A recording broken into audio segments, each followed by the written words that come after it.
प्रतिरोध का स्वर सितंबर 2024। शीर्षक ओडिशा शहरी स्वच्छता महिला कर्मचारियों द्वारा विधानसभा का घेराव। मुख्य पाठ 29 जुलाई को शहरी क्षेत्र में सफाई कार्य में लगी हजारों महिला कर्मचारियों ने भुवनेश्वर में ओडिशा विधानसभा का घेराव किए। इफ्टू से संबंध ओडिशा स्वच्छता साथी एवं पर्यवेक्षक संघ के आह्वान पर 120 से अधिक शहरी स्थानीय निकायों, नगर निगम पालिका और अधिसूचित क्षेत्र परिषद से 5000 से अधिक स्वच्छता साथी और पर्यवेक्षक भुवनेश्वर के मास्टर कैंटीन जैक पर एकत्र हुए और अपनी 10 सूत्रीय मांगों के समर्थन में विधानसभा की ओर मार्च किए। यह महिला कर्मचारी पिछले 7 वर्षों से बहुत कम वेतन पर ऑनलाइन और ऑफलाइन दोनों काम कर रही है, जो राज्य सरकार द्वारा घोषित न्यूनतम वेतन से बहुत कम है, जबकि ओडिशा सरकार द्वारा हाल ही में घोषित एक कुशल श्रमिक के लिए न्यूनतम वेतन 550 रुपये प्रतिदिन तय किया है। स्वच्छता साथियों और स्वच्छता पर्यवेक्षकों को क्रमशः रु. 4000 और रु.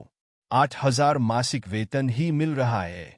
पिछले मार्च में हुए विधानसभा और संसदीय चुनावों से ठीक पहले भुवनेश्वर में 2 दिनों की हड़ताल के कारण तत्कालीन राज्य सरकार को कर्मचारियों का वेतन बढ़ाकर क्रमशः रु.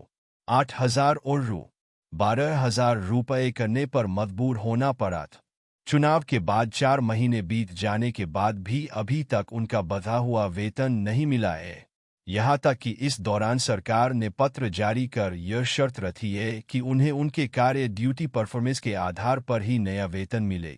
यही कारण है कि 142 शहरी स्थानीय निकायों में से केवल कटक नगर निगम ही अपने स्वच्छता साथियों और पर्यवेक्षकों को बढ़ा वेतन दे रहा है।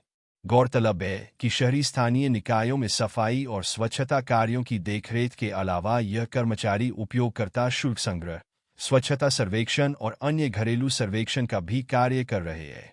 स्वयं सहायता समूह द्वारा नियुक्त कर्मचारियों को नागरिकों से उपयोगकर्ता शुल्क एकत्र करने का लक्ष्य भी दिया गया है और अधिकारी उनके वेतन को उपयोगकर्ता शुल्क संग्रह के साथ जोड़ रहे हैं। सुबह से शाम तक काम करने के बावजूद वे यूएलबीएस के अन्य नियमित और यहाँ तक कि आउटसोर्सिंग कर्मचारियों को मिलने वाले सभी प्रकार के लाभों और अधिकारों से भी वंचित है।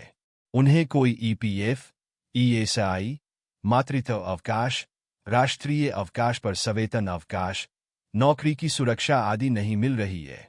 वह स्वयं सहायता समूह के साथ 1 साल के ठेका समझौते में लगे हुए हैं, जो उनकी नियुक्ति करने वाला प्राधिकारी है। इसलिए अपनी मांगों को लेकर सफाई कार्यों में लगी हजारों महिला कर्मचारियों ने और पर्यवेक्षकों ने जुलाई के दूसरे पखवाड़े में कई विरोध प्रदर्शन किए। सबसे पहले उन्होंने स्थानीय विधायकों और सांसदों को ज्ञापन सौंपे। जुलाई के 22 से 24 को उन्होंने अपने अपने शहरी स्थानीय निकायों के सामने प्रदर्शन किया और संबंधित यूएलबी आयुक्तों या कार्यकारी अधिकारियों के माध्यम से राज्य के मुख्यमंत्री को ज्ञापन सौंप। कई जिलों में उन्होंने स्थानीय डीएम को भी अपना ज्ञापन सौंप। अंत में उन्होंने 29 जुलाई को विधानसभा चलो का आह्वान किए। एक दिन के विरोध प्रदर्शन के बाद सरकार ने यूनियन के नेतृत्व को वार्ता के लिए आमंत्रित किए। 3 सदस्यीय प्रतिनिधिमंडल ने आवास और शहरी विकास के अतिरिक्त सचिव से मुलाकात की। विस्तृत चर्चा के बाद उन्होंने प्रतिनिधियों को आश्वासन दिया कि उनकी मांगों पर सकारात्मक रूप से विचार किया जाएगा और विधानसभा के चल रहे सत्र के दौरान शिकायतों का समाधान किया जाएगा। इसी तरह नागरिकों को विभिन्न सेवाएं प्रदान करने के लिए स्वयं सहायता समूहों के माध्यम से सरकार द्वारा चयनित सभी महिला वार्ड समन्वयकों ने भी उसी दिन विधानसभा चलो कार्यक्रम का आह्वान किया था। इफ्टू से संबद्ध इस यूनियन ने भी स्वच्छता साथी एवं सुपरवाइजर यूनियन के आह्वान के साथ ही अपना भी आह्वान किए। हालांकि इन शिक्षित महिलाओं को 1 वर्ष पूर्व वार्ड समन्वयक के रूप में चुना गया था, लेकिन वे आज तक औपचारिक रूप से अपने कर्तव्यों का निर्वहन नहीं कर रही है। यहाँ तक कि कई शहरी स्थानीय निकायों ने उन्हें कई महीनों तक बिना किसी वेतन या मजदूरी के अनौपचारिक रूप से नियुक्त कर रखा है।